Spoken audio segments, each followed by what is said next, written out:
Bismillahirrahmanirrahim. Assalamualaikum warahmatullahi wabarakatuh. Alhamdulillah wa syukrillah wassalatu wassalamu ala rasulillah wa ala alihi wa ashabihi wa man tabi'ahu ila yaumiddin, amma ba'd. Ibu-ibu dan bapak sekalian yang dirahmati, dimuliakan dan dicintai Allah Subhanahu wa taala, kita selalu bersyukur kepadanya karena tidak pernah berhenti Allah memberikan karunia, rezeki dan apapun yang kita butuhkan. Khususnya pada malam ini, malam pertama pengajian kita sesudah libur panjang pengajian, tapi kita aktif beribadah insyaallah.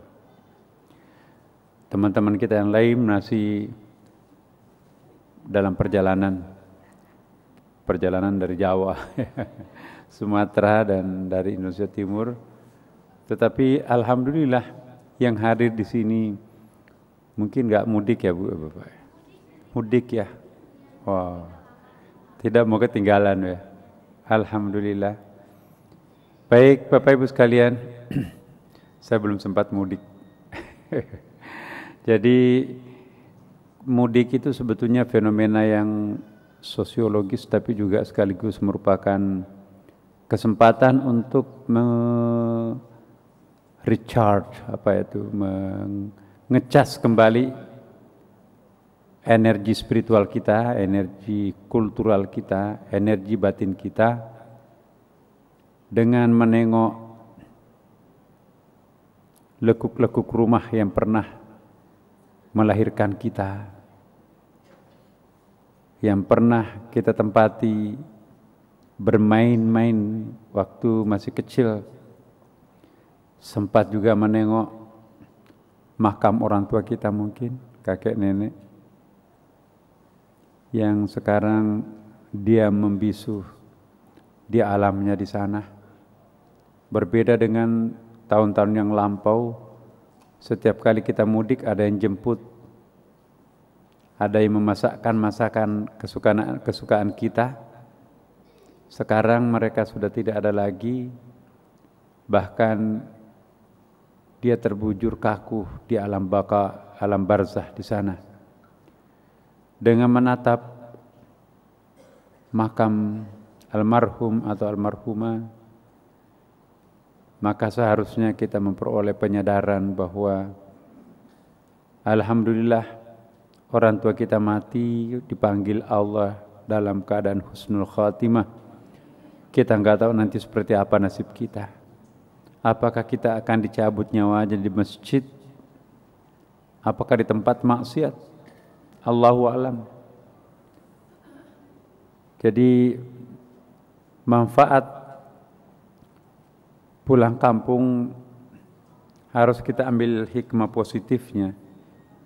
Jangan hanya menonjolkan efek-efek negatifnya. Saya agak kurang sependapat. Ada orang yang sama sekali tidak ada poinnya pentingnya mudik menghabiskan energi, biaya dan lain-lain sebagainya. Saya kira kita jangan menggunakan pandangan materialistik di dalam melihat fenomena mudik itu. Hemat saya, mudik itu adalah bagian untuk mempertebal keimanan kita. Beda rasanya kalau kita mendoakan orang tua di Jakarta, atau kita langsung menengok makamnya. Beda kalau kita SMS atau telepon orang tua kita di kampung, dengan kita langsung mencium kedua tangan kedua orang tua. Beda kalau kita mengirim SMS kepada handetolan teman seperjuangan, sepermainan kita waktu di SD, ketimbang kita hadir di tengah-tengah mereka. Mereka sangat puas. Sekian lama wajah ini kami rindukan, akhirnya datang jua. Dan sebaliknya, ya kita juga merindukan mereka. Bagi kita, orang yang memiliki keimanan dan orang yang memiliki budaya yang tinggi, tidak ada artinya uang manakala kita sudah berjumpa dengan kampung halaman, kedua orang tua.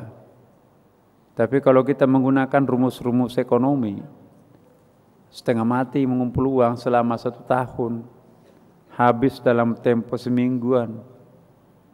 Satu sisi iya memang, tetapi ada yang tidak bisa ternilai dengan uang. Ya, itu mungkin lebih mahal daripada uang yang kita belanjakan ketika pulang kampung. Kalaupun kita belanjakan uang di kampung, toh bukan orang lain, kita sedekahkan kepada orang kita di kampung, itu pun juga imbas. Dia dulu juga ikut mengambil bagian membesarkan kita, sampai batok kepala kita itu mengeras.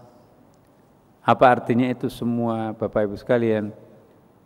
Perlu kita melihat bahwa efek positif mudik itu sendiri, kita mengasah ketajaman batin kita.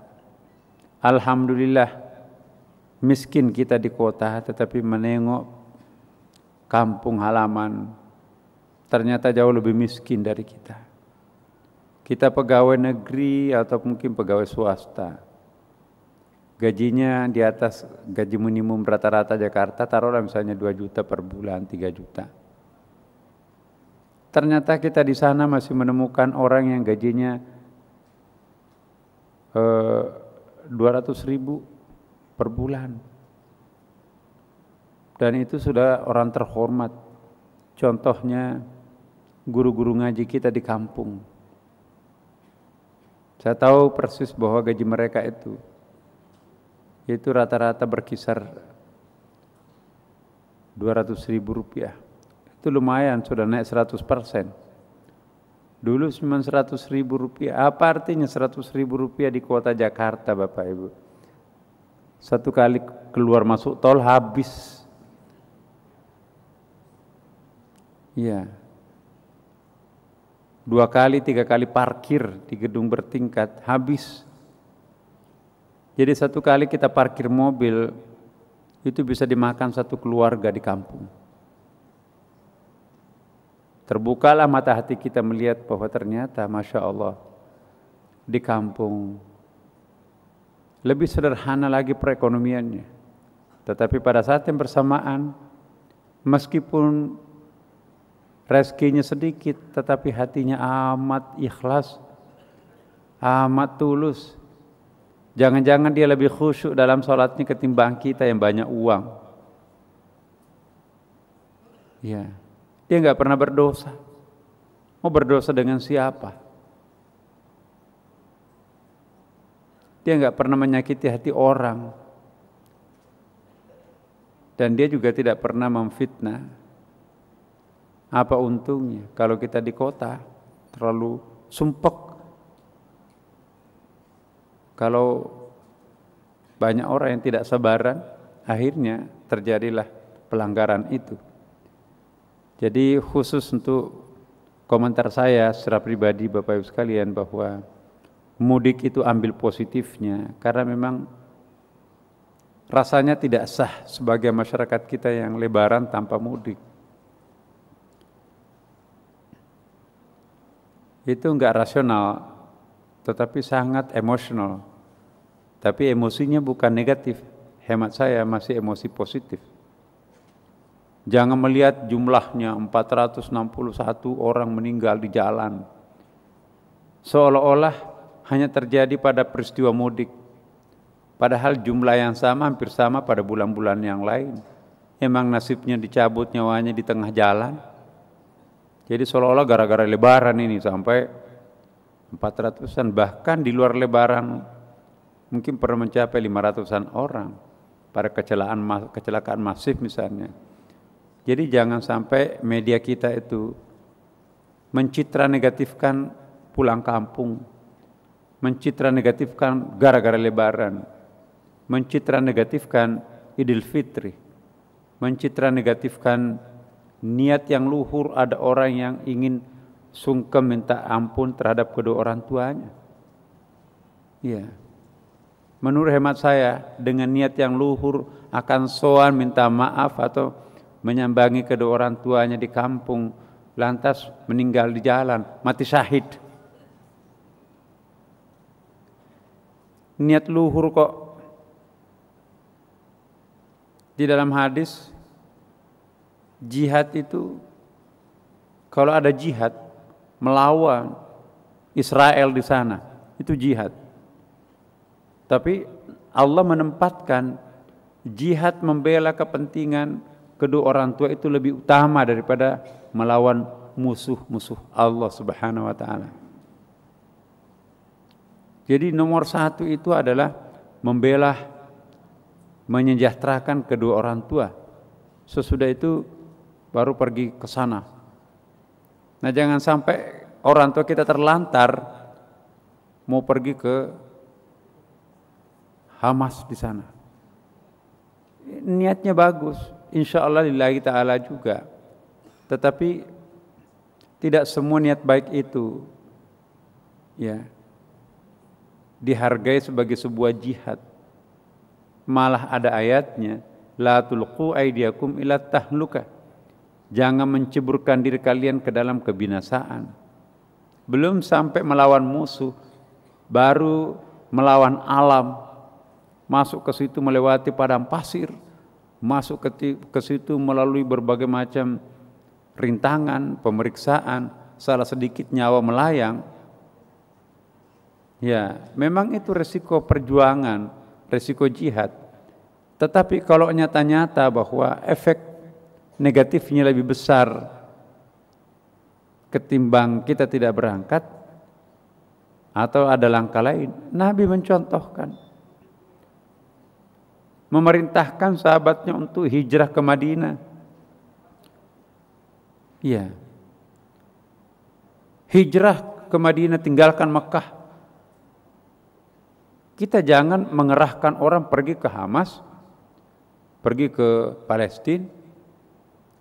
Ya, mungkin tirulah Rasulullah. Dia tidak memanggil orang, wahai umat Islam sedunia, datanglah ke sini membantu kami.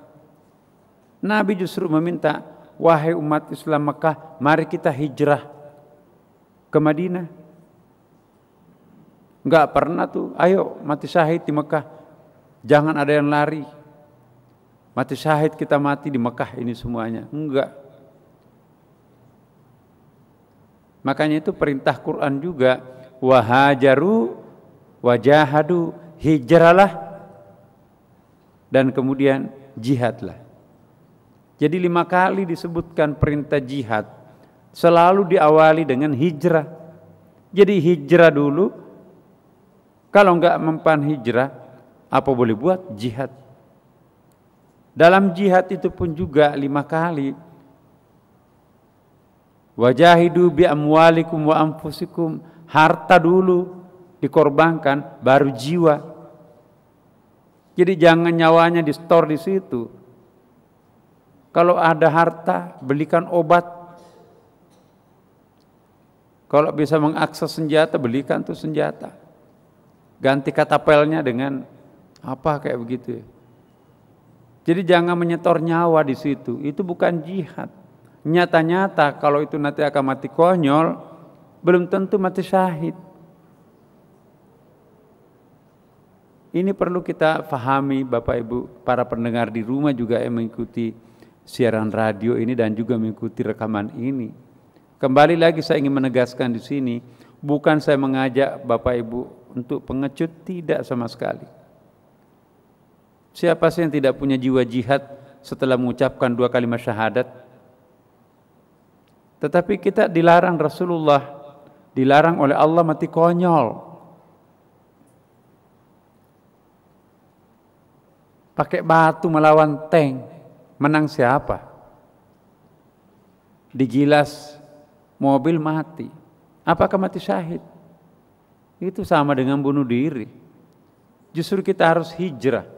Hijrah itu meninggalkan pusat konflik. Nabi meninggalkan pusat konflik di Mekah, hijrah ke tempat lain. Jangan kita dari Indonesia jauh-jauh memasuki wilayah konflik. menambah jatuh korban.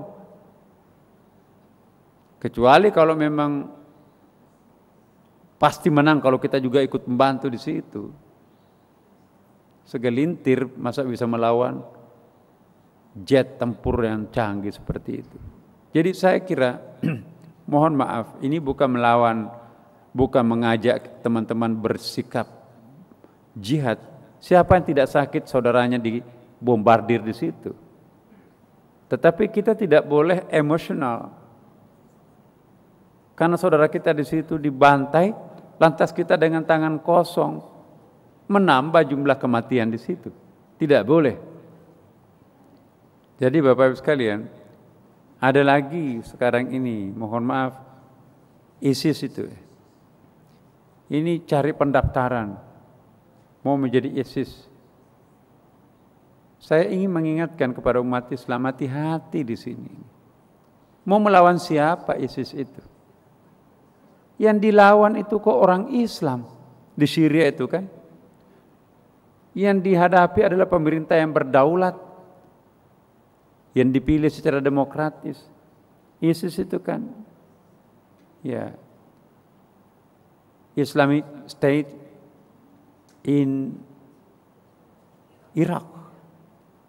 Ada lagi ISIL, ya. Jadi logikanya nggak masuk. Kita mengajak orang untuk pergi berjihad, lalu yang dihadapi di situ orang yang salat tahajudnya non-stop, puasa Ramadannya sangat taat. Emang mereka kafir? Kecuali melawan Dajjal di situ oke. Yang dimusuhi di situ orang Islam. Siapa yang menari di balik ini semuanya?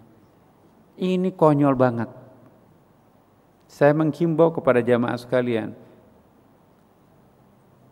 pakai rasio kita dalam berjuang.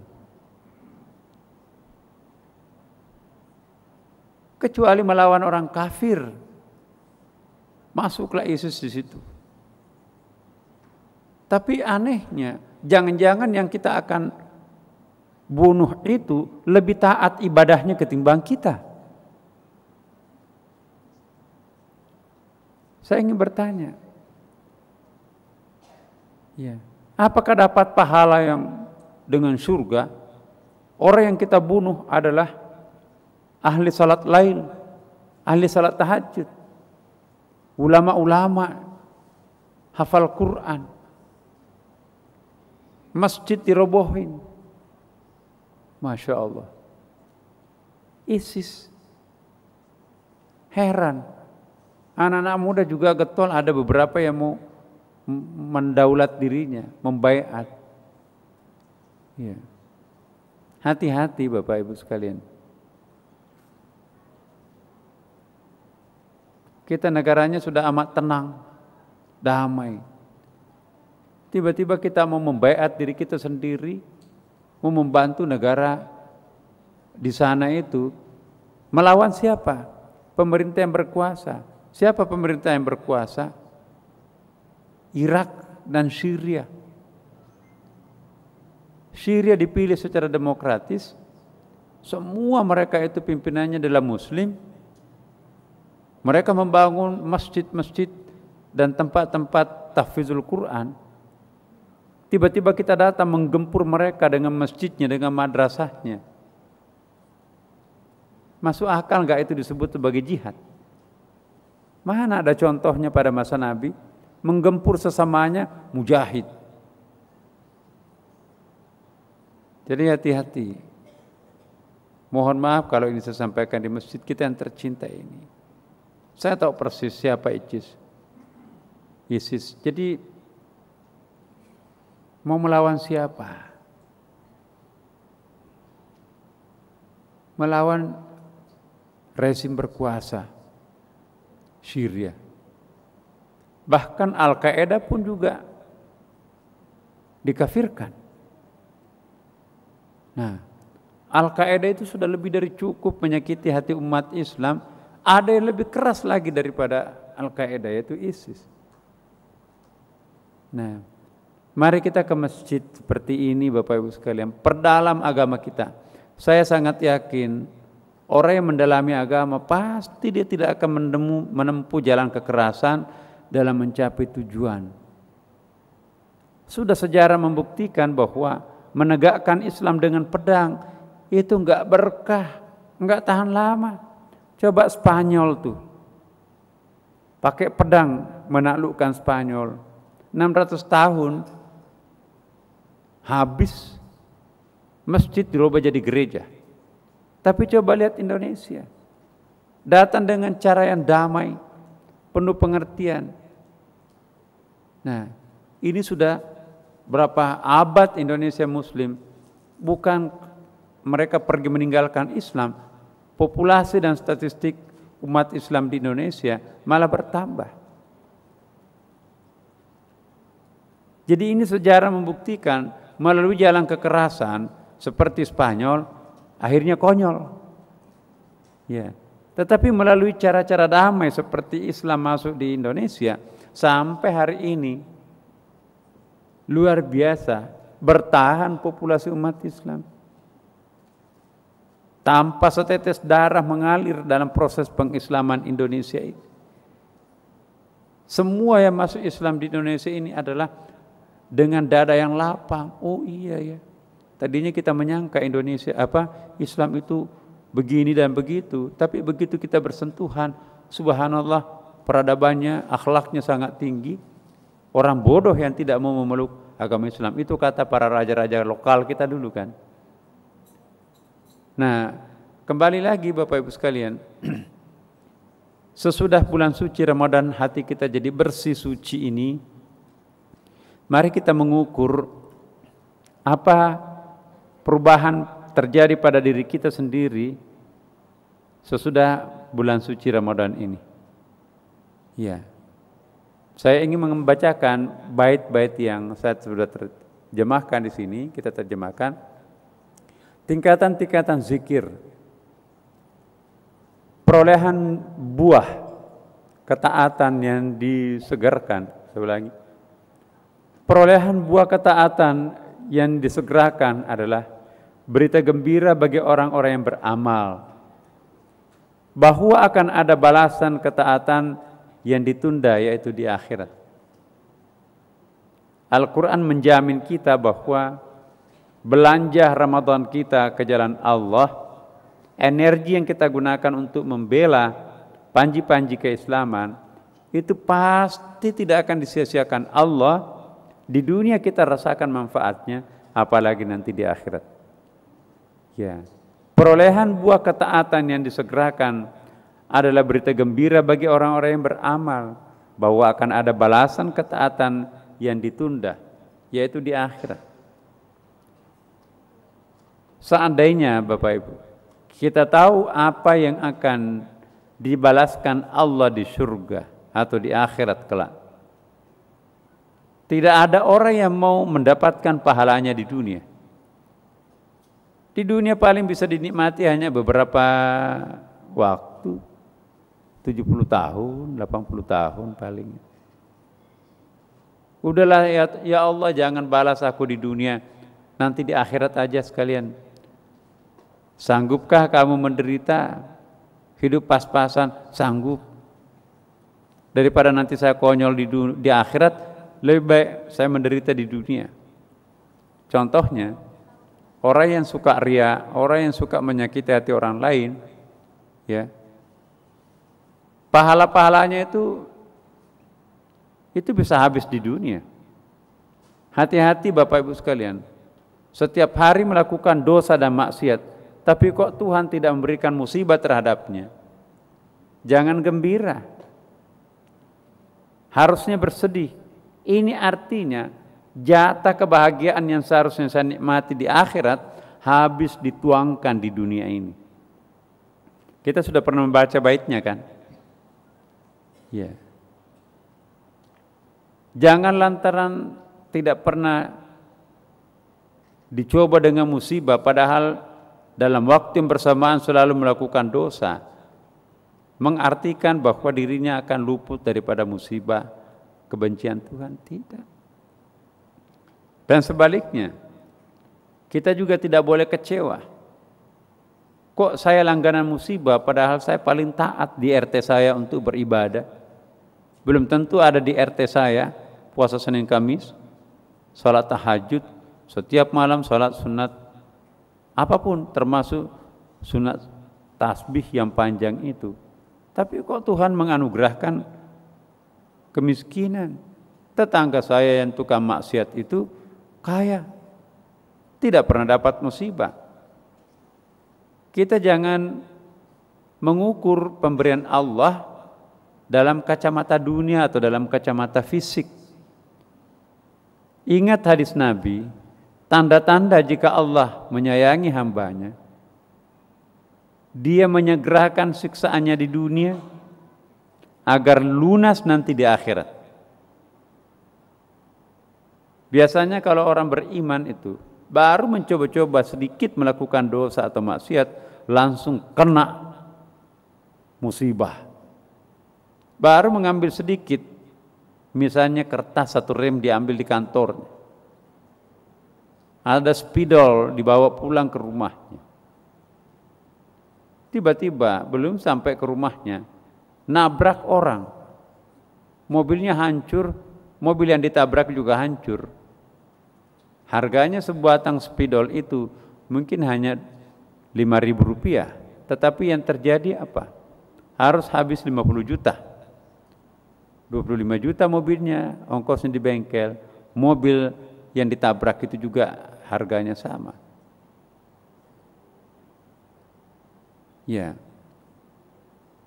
Baru 1 spidol diambil, apalagi kalau 2 spidol, mungkin anaknya mati. Ketabrak. Apakah Tuhan benci kita? Enggak. Tuhan sayang. Dia bersihkan kita sebelum waktu pembersihan neraka itu. Kalau sudah dibersihkan di dunia, apalagi yang mau dilalap api neraka kan? Yang dilalap api neraka itu dosa, Bapak Ibu sekalian. Kalau Allah memaafkan dosa kita, tidak ada lagi dosa yang dibawa pulang ke akhirat. Apa yang mau dimaafkan api neraka? Ya, takut api neraka. Ya, memakan daging yang tidak berdosa. Tapi sebaliknya, tidak akan pernah masuk di surga yang ada setetes daging dalam tubuhnya bersumber dari yang haram. Ini hadis. Kullu lahmin nabata min haramin fannaru aula bihi.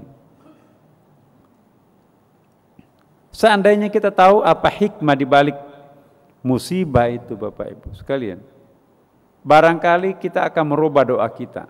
Selama ini, ya Allah, jauhkanlah kami dari musibah. Lalu kita ganti, ya Allah, datangkanlah kami musibah sampai dosa-dosa kami habis total. Jadi kalau Bapak Ibu kena musibah, mulai dari musibah kecil sampai yang besar, jangan salah paham terhadap Tuhan. Bahkan para arifin tersenyum pada saat mendapatkan musibah. Ya, contohnya, ini contoh hadis Nabi ya, sahabat. Ada riwayat Nabi. Ada sahabat Nabi atau ada seorang yang dikisahkan oleh Nabi ya, kalau bukan sahabat Nabi, namanya Juraij. Kita pernah dengarkan ceritanya. Seorang pemuda ahli ibadah, Bapak Ibu. Ahli ibadah, sholat duha, dipanggil oleh ibunya. Ya. Juraij enggak nyahut. Bukan Juraijnya enggak dengar.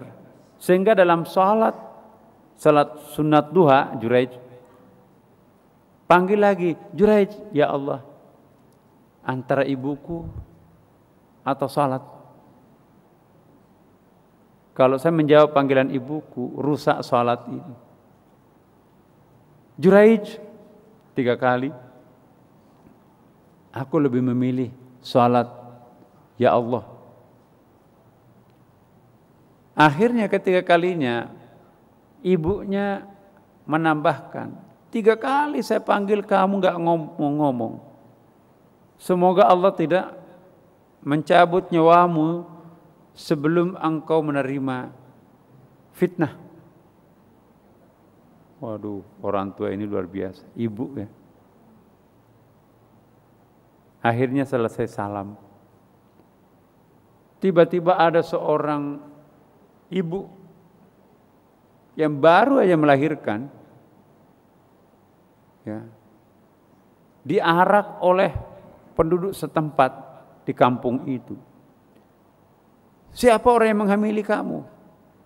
Yang membuat kamu melahirkan anak seperti ini? Dia tunjuklah itu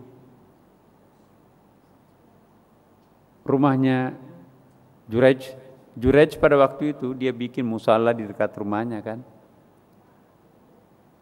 Mana Jurej? Oh itu lagi sedang sholat di musalanya. Musala dekat rumahnya. Ya. Akhirnya dipermalukan Jurej. Ya ternyata Pak Ustadz ahli ibadah menghamili orang, ini anaknya. Begitu mau disiksa Jurej, Bapak Ibu. Tunggu dulu kata Jurej. Siapa yang mengatakan ini? Itu perempuan. Begini, sebelum Anda menyiksa saya, tapi sudah dibakar masjidnya kan? Sudah habis masjid musolanya. Sebelum engkau membunuh saya akan tanya, dengarkan. Bayi yang baru lahir belum waktunya ngomong, saya akan tanya, dengarkan. Wahai bayi, atas izin Allah, siapa bapak kandungmu? Benarkah saya adalah bapak kandungmu? Bukan, engkau bukan bapak kandungku. Yang menghamili ibuku adalah seorang pengembala kambing di sana. Akhirnya sang ibu ini bohong. Lalu masyarakat setempat yang membakar masjidnya Jurej dibangunkan kembali masjid itu, lalu minta maaf. Itu efeknya doa seorang ibu. Hati-hati, sedemikian benci apapun ibu terhadap anaknya, jangan sampai berdoa seperti ibunya Jurej. Semoga engkau jangan Allah mencabut nyawamu sebelum engkau diperlihatkan fitnah. Ini fitnah betul. Jadi Bapak Ibu sekalian, itulah caranya Tuhan mencintai kekasihnya. Dipermalukan, karena kalau enggak dia nanti akan berurusan dengan api neraka kan. Jadi betapa penting pendalaman penghayatan keagamaan itu. Semakin mendalam pengetahuan keagamaan kita, semakin merasuk cinta kita terhadap Tuhan, maka semakin kecil cinta kita terhadap makhluk. Ini rumus spiritual, Bapak. Semakin kuat cinta kita terhadap makhluk. Makhluk itu termasuk uang, rumah, mobil, jabatan, bahkan anak, istri. Semakin besar cinta kita terhadap mereka, itu bisa dilambangkan, ditandai bahwa cinta kita terhadap Tuhan makin mengecil.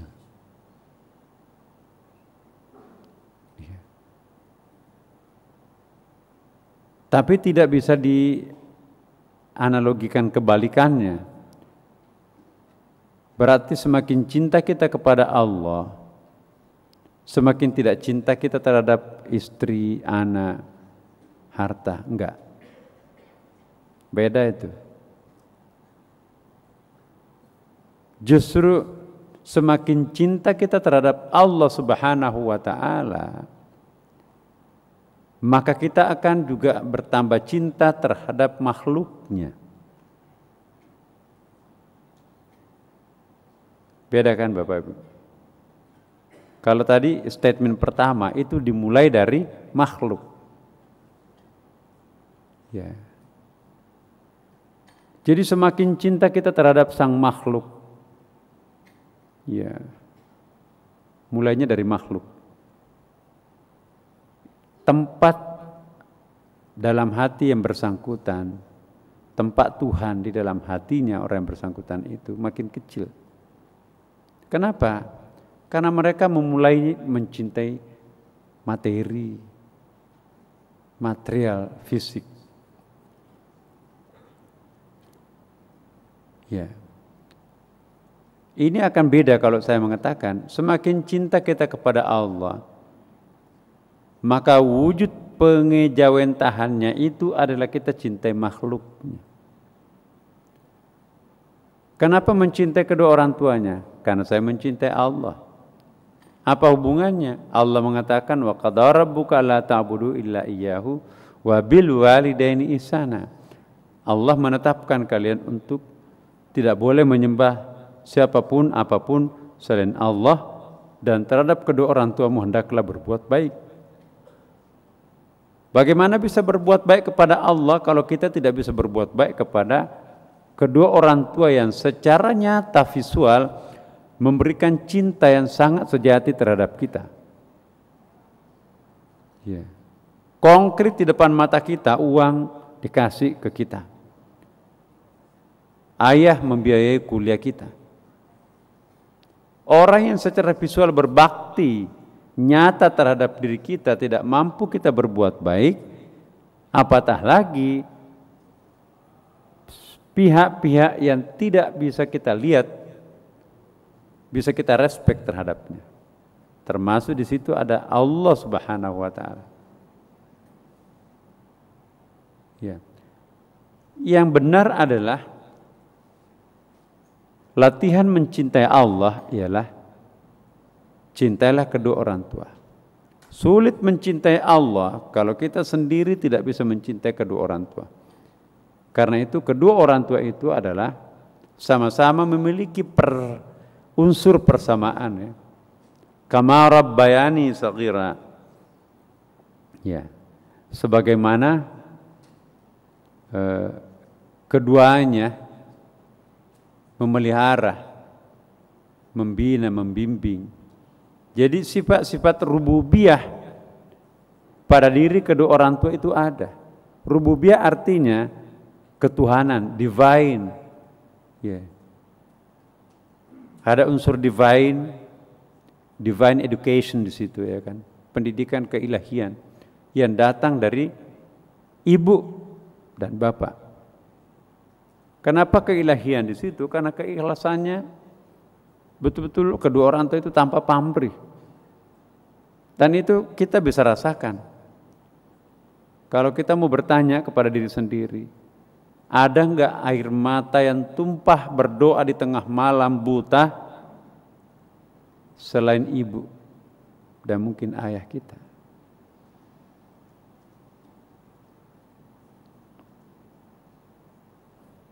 Anak kita belum tentu bisa mendoakan sampai nangis-nangis kita, anak itu. Tapi orang tua itu,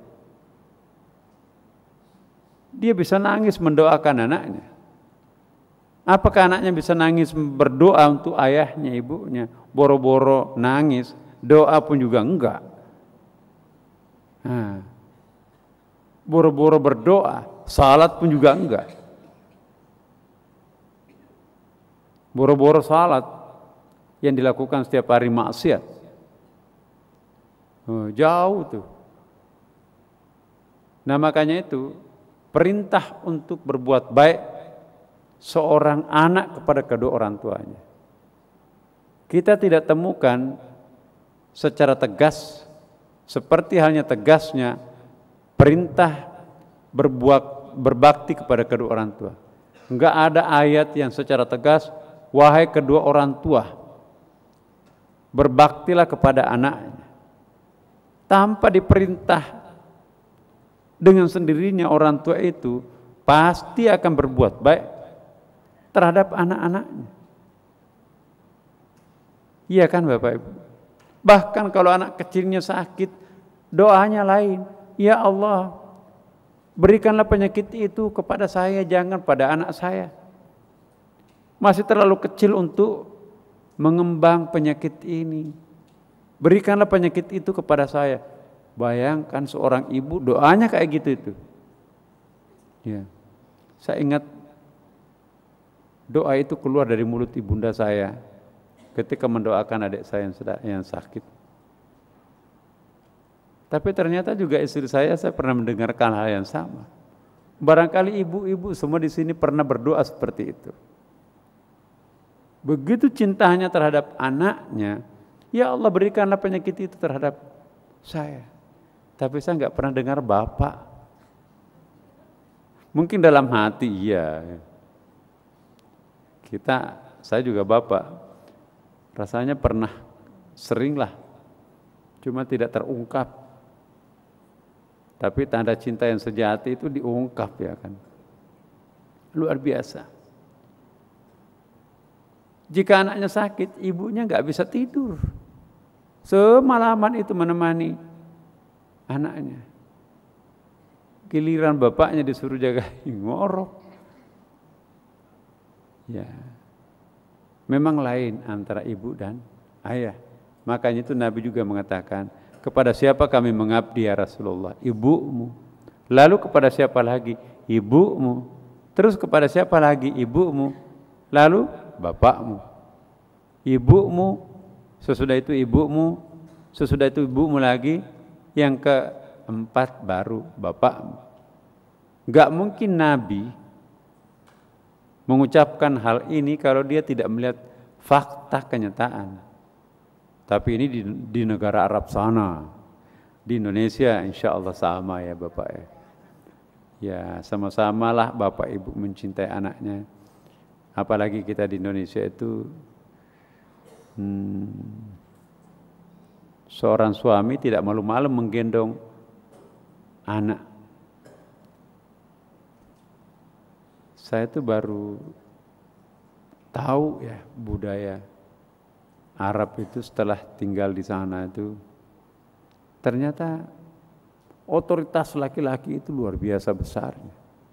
Jadi seolah-olah yang sifatnya apa itu ya yang rendah-rendah itu perempuan, yang berwibawa, yang tegar itu istri. Yeah. Kalau di sini kita bisa melihat suami yang menggendong anaknya, yang menyusui pakai botol anaknya. Di sana jarang kita lihat pemandangan yang sama. Seolah-olah gengsi kalau menggendong anaknya sendiri. Nah ini, padahal anehnya Nabi mencontohkan dirinya sendiri. Jangankan anak kandungnya, anak-anak orang lain pun juga tidak dibeda-bedakan dengan anak kandungnya. Sampai hadis Nabi mengatakan begini, tidak pernah melewati seorang anak kecil tanpa diusap-usap kepalanya oleh Nabi. Dan luar biasa Nabi itu setiap kali melewati kerumunan anak-anak pasti tersita waktunya. Tidak akan melewati anak itu kalau sebelum diusap semua kepalanya. Anak-anak itu kadang-kadang menjulur-julurkan kepalanya, aku belum Rasulullah. Jadi tidak memilih-milih orang. Nabi juga menyiapkan waktu melayani kakek-kakek dan nenek-nenek. Jarang kita itu mau menghabiskan waktu untuk memperhatikan, untuk nongkrong bersama kakek nenek yang jauh sekali usianya itu beda. Nabi, dia tidak tega meninggalkan kakek-kakek, nenek-nenek. Sebelum kakek nenek itu dilihatnya sudah perlu istirahat. Dia merasa berdosa. Bahkan Nabi suka menghibur kakek nenek itu. Contohnya, nak, kata nenek, doakan dong ya nenekmu supaya masuk surga. Oh, enggak bisa nek. Nenek-nenek tidak bisa masuk surga. Nangis sejadi-jadinya nenek-nenek itu. Nek, jangan nangis, nek. Iya, habis pada kami sudah sholat sampai nenek-nenek begini, kok enggak bisa masuk surga? Berarti masuk neraka dong. Tidak, nek, begini. Surga tidak mau menerima kakek nenek. Kenapa? Karena yang masuk di surga nanti itu kembali ke 17 ya, umur 17 tahunan. Udah sedang segar-segernya semuanya itu. Jadi nggak ada nenek-nenek penghuni surga nanti. Kembali ketika kita memuncak kesehatan dan fisiknya itu. Kelihatan nenek-nenek itu ketawa giginya ompong. Jadi Nabi itu juga pintar bercanda Bapak Ibu. Tapi candaannya baik. Kita bercandanya menyakitkan hati orang. Ada orang mau mencandai orang, giliran dirinya dicandai marah. Nah, itu juga egois tuh. Berani mencandai orang, ya harus berani juga dicandai. Ya, saya kira harus fair. Nah, jadi kembali lagi ke materi kita. Ya, maghrib kali ini sampai Isya kita sudah masuk ke tingkatan-tingkatan zikir sebetulnya. Ini baru prolognya. Nanti minggu depan kita akan masuk. Ada materi yang bagus nanti Bapak Ibu sekalian. Iya. Membangun istiqamah. Mudah-mudahan 2 minggu akan datang kita masuk ke ini. Tapi yang jelas insya Allah malam Jumat besok akan datang kita akan melanjutkan materi tasawuf yang sedang seru-serunya gitu ya. Sayang sekali kalau teman-teman kita belum pulang kampung, nanti kita lihatlah, mudah-mudahan semuanya pada hadir. Insya Allah kita akan melanjutkan dengan pembahasan yang sangat mendalam kajian tasawuf malam Jumatan kita. Dan marilah kita tutup pengajian kita dengan bersama-sama memohon kepada Allah Subhanahu wa taala agar putih seputih salju hati, pikiran, jiwa kita setelah ditempa, dicuci bulan suci Ramadan, senantiasa Allah mempertahankan sampai Ramadan akan datang tiba dan kita akan lebih cemerlang lagi. Mari kita mempertahankan keputihan, kesucian batin kita dengan cara rajin mengkaji, mendalami agama. Hadirlah di masjid kita yang tercinta ini Bapak Ibu sekalian. Untuk itu mari kita membacakan surah Al-Fatihah kepada saudara kita yang mungkin belum pulang, belum masuk ke masjid karena kurang sehat. Semoga Allah disehatkan, semoga mereka yang dalam perjalanan diselamatkan, tidak terjadi apapun, segalanya berjalan lancar, dan semoga seluruh persoalan-persoalannya diselesaikan dengan sederhana, ringan oleh Allah Subhanahu wa taala. Ala hadhihi niyyah wa ala kulli niyatin salih. Al-Fatihah. A'udzubillahi minasyaitonir rajim. Bismillahirrahmanirrahim. Alhamdulillahirabbil alamin. Ar-Rahmanir Rahim. Maliki yaumiddin. Iyyaka na'budu wa iyyaka nasta'in. Ihdinas siratal mustaqim, siratal ladzina an'amta 'alaihim ghairil maghdubi 'alaihim waladdallin. Wassalamualaikum warahmatullahi wabarakatuh.